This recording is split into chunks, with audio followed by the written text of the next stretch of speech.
Alright, ladies and gentlemen, we are back for another exciting episode of the show everybody loves, Crappy Decisions in History.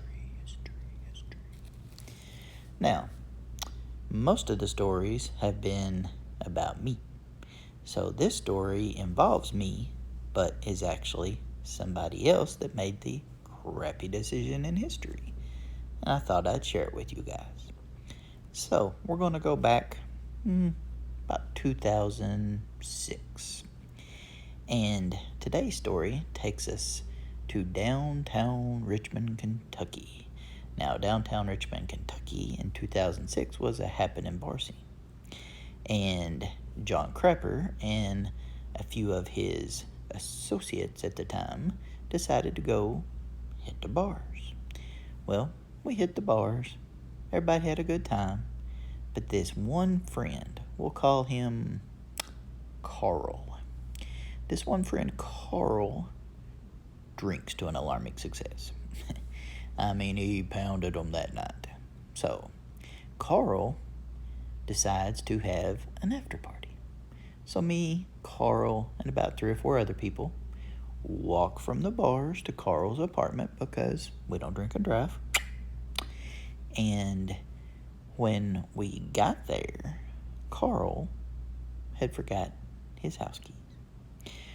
So Carl, in all his wisdom, kicks his dang door off the hinges, okay?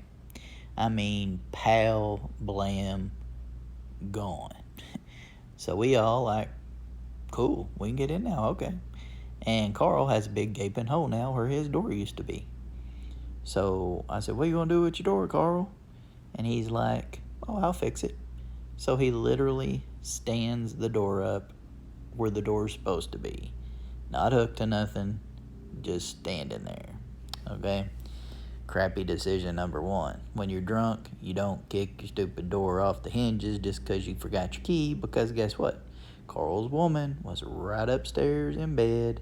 Carl could have called her. She could have come down, opened the door for us, and everything's fine. But Carl would have rather kicked his door off the hinges than call his woman and wake him up. And later on, you'll see why. So, we all go in. We're having a good old time, partying down, whatever. And Carl wants to stay downstairs and hang out with all of our friends, and chat up the lady and stuff that was with us. But he didn't want, his woman to be up there by herself if she, came to or whatever. So he's like, hey, John Crapper. He's like, why don't you go up and lay beside of her in bed, and then she won't be by herself if she wakes up. Bad idea, people. And I'm like, I don't want to leave this party. He's like, $100 or an Xbox, which that was, like 15, 17 years ago. Still never got my $100 or my Xbox.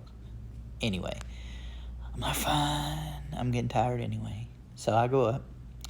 I'm sitting there in his bed with his woman, mind you, snoozing beside of me, watching TV. And something loud happens on the TV, and I look over. She wakes up. I'm like, oh, crap. She wakes up, rubs her eyes, looks over at me, and bugs out. This woman goes off the chain. She's hollering, she's screaming, what are you doing? What's going on? I'm like, hey, wasn't my idea. I said, old Carl's downstairs partying it up, and he wanted me to come up here and hang out by you. So I lucked out, because then she took the fury off of me and went on downstairs, and I could hear her. She was causing a racket, okay? She was cussing out old Carl. I thought she'd go beat him to death. I mean, it was a bad situation, people. So I come downstairs. I'm like, well, party's over. So we got out of that crappy situation, and we left poor old Carl sitting by himself with his old woman. And let me tell you something, a little friendly advice from the crap man. Don't ever go and sit in somebody's bed by their woman when they are sound asleep, because when they woke up, it is going to be a crappy situation.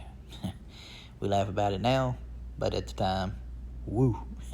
So, this has been another exciting episode of Crappy Decisions in History. And remember, people, drink in moderation so you don't kick your door off your hinges when you go home when you forget your keys. You all have a wonderful day, and thanks for tuning in. John Crapper out.